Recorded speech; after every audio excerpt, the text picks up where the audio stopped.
नमस्कार, आप देख रहे हैं न्यूज वॉच इंडिया और मैं हूं आपके साथ सत्यम गौर। वक्त हो चला है 5 बड़ी खबरों का। सबसे पहले बात करेंगे महाराष्ट्र की राजनीति की। महाराष्ट्र में अगले साल विधानसभा चुनाव होने हैं। उससे पहले एनसीपी नेता अजीत पवार खुद को मजबूत करने में लगे हुए हैं। अब दावा किया जा रहा है कि एनसीपी विधायक दल के नेता और राज्य इकाई के प्रमुख जयंत पाटिल भी अजीत के खेमे में शामिल हो सकते हैं।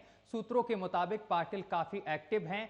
हाल ही में उन्होंने अजीत पवार और महाराष्ट्र के डिप्टी सीएम देवेंद्र फडणवीस के साथ संभावित कदम के बारे में बैठकें की हैं। हालांकि आपको बताते चले कि जब मीडिया ने उनसे इस बारे में पूछा तो उन्होंने साफ तौर पर इनकार कर दिया है।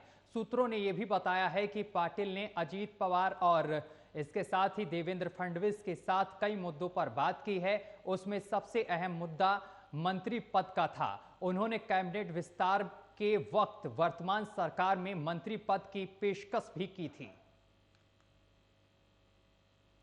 तो महाराष्ट्र की राजनीति में एक बार फिर से भूचाल आ सकता है। आपको बताते चले कि महाराष्ट्र में विधानसभा चुनाव होने को हैं, जिसको लेकर आपको बताते चले कि जो राजनीतिक दल हैं वो अब पहले से ही तैयार नजर आ रहे हैं। और इस खबर पर अधिक जानकारी के साथ हमारे वरिष्ठ सहयोगी के राणा हमारे साथ सीधा जुड़ गए हैं। के राणा, एक बार फिर से महाराष्ट्र की राजनीति में भूचाल आने की संभावना जताई जा रही है। बिल्कुल, देखिए सत्यम, अगर महाराष्ट्र की सियासत को आप देखेंगे तो लगातार पिछले साल से एक के बाद एक भूचाल देखा जा रहा है जी। अब जब अजित पवार सत्ता दल के साथ आकर मिल चुके हैं तो उसके बाद से शरद पवार के पास जयंत पाटिल हैं और अब उनको लेकर ये अटकलें लगाई जा रही हैं कि वो भी अजित के गुट में आ सकते हैं। अब ऐसे में सबसे बड़ा पॉइंट इसमें यह है कि अगर आप पूरे महाराष्ट्र की अब राजनीति को देखेंगे और खासकर अगर आप एनसीपी की राजनीति को देखेंगे तो उनके जो कार्यकर्ता हैं वो एक दूसरे के पक्ष का समर्थन करने से बचते हुए नजर आ रहे हैं, क्योंकि वहां इस बात को तय किया गया कि जो कार्यकर्ता हैं, जो अन्य विधायक हैं, ना तो वो अजित का समर्थन खुल के कर पा रहे हैं और ना ही शरद पवार के गुट में होने का समर्थन खुल के कर पा रहे हैं। उनके प्रवक्ताओं की स्थिति भी कुछ वैसी ही नजर आ रही है, क्योंकि अभी भी किसी को भी इस बात का अंदाजा नहीं है कि कब कौन किस खेमे में चला जाए।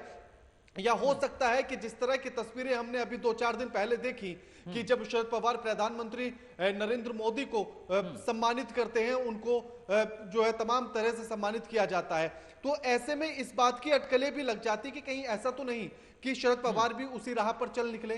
तो फिर इसी वजह से सब बचते हुए नजर आ रहे हैं। अब रही बात जयंत पाटिल की, तो जयंत पाटिल जब देवेंद्र फडणवीस और अजित पवार से मुलाकात करते हैं तो ये बात भी निकलकर सामने आई कि उनको ये भी कहा गया है कि जब कैबिनेट विस्तार होगा अब तो उसमें आपको कोई ना कोई मंत्रालय भी दिया जाएगा, आप हमारे साथ आ जाइए। अगर जयंत पाटिल अजित के साथ आ जाते हैं तो अजित की मजबूती और बढ़ जाएगी और साथ ही पाटिल की तरफ से जो विधानसभा स्पीकर को ये पत्र दिया गया था और कहा गया था कि अजित के जो विधायक है उनको अयोग्य घोषित किया जाए।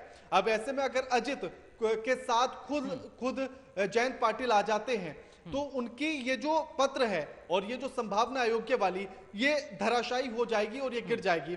तो ऐसे में अजित पवार खुद पे खुद मजबूत हो जाएंगे। दूसरा पॉइंट इसी में अगर समझने की कोशिश की जाए तो अभी तक भले से साफ तौर पर जयंत पाटिल ये कह चुके हैं कि वो किसी गुट में नहीं जा रहे हैं और जब उनसे इस बात को कहा गया कि जब आपकी और अजित की मुलाकात हुई थी तो उस समय पर आप दोनों बड़े दोस्ताना तौर पर नजर आ रहे थे, तो उन्होंने इस बात का जवाब दिया था कि हम एक दूसरे को वर्षों से जानते हैं, एक पार्टी में वर्षों से रहे हैं, तो ऐसे में हमारे बीच की दोस्ती का होना और उसका दिखना वो ऐसे ही बरकरार रहेगा और आगे भी आप ऐसे ही देखेंगे। लेकिन फिलहाल मैं कहीं नहीं जा रहा हूं।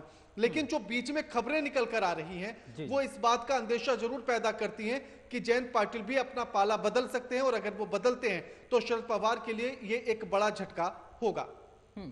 के राणा, जिस तरीके से ये खबरें सामने निकल कर आ रही हैं, ऐसे में अगर जयंत पाटिल अजीत पवार की पार्टी में शामिल होते हैं, उनके खेमे में जाते हैं, तो विपक्ष के लिए 2024 विधानसभा में कितनी यहां पर चुनौतियां बढ़ सकती हैं?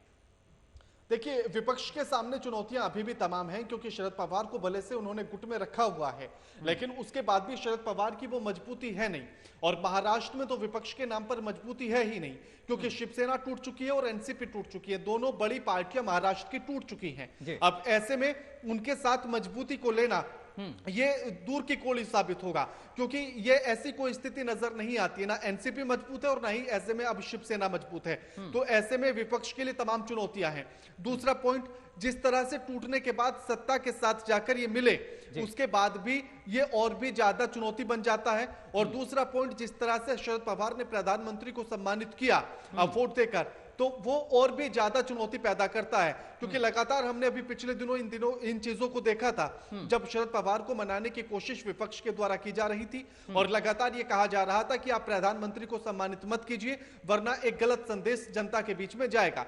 लेकिन शरद पवार इस बात को नहीं माने थे। यूं भी कहा जा सकता है कि प्रधानमंत्री को सम्मानित करने के लिए कहीं ना कहीं हो सकता है कि शरद पवार अपनी गोटियों को सेट करने में लगे हों या अपनी भूमिका को सेट करने में लगे हों और बीजेपी या उस खेमे में खुद को सेट करने की ये कोशिश हो।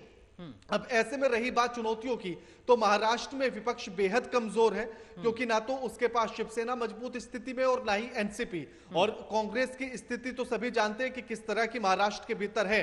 तो विपक्ष को वहां तमाम चुनौतियों का सामना करना पड़ेगा। सबसे पहले बीजेपी का हिंदुत्व चेहरा होगा, दूसरी तरफ शिवसेना की तरफ से शिंदे का भी एक मजबूत चेहरा होगा हिंदुत्व का और विकास के तौर पर, जिस तरह से उन्हें प्रेजेंट किया जा रहा है। और अजित पवार का वहां जाना तो एक तो हिंदुत्व को साथ लेगा और साथ ही एनसीपी के वोट को साथ लेगा। तो ऐसे में मजबूती बीजेपी की तरफ चली जाती है और सारी चुनौतियां विपक्ष के सामने आकर खड़ी हो जाती हैं। सत्यम, चलिए के राणा, बहुत बहुत शुक्रिया आपका हमारे साथ जुड़ने के लिए, तमाम बातचीत करने के लिए।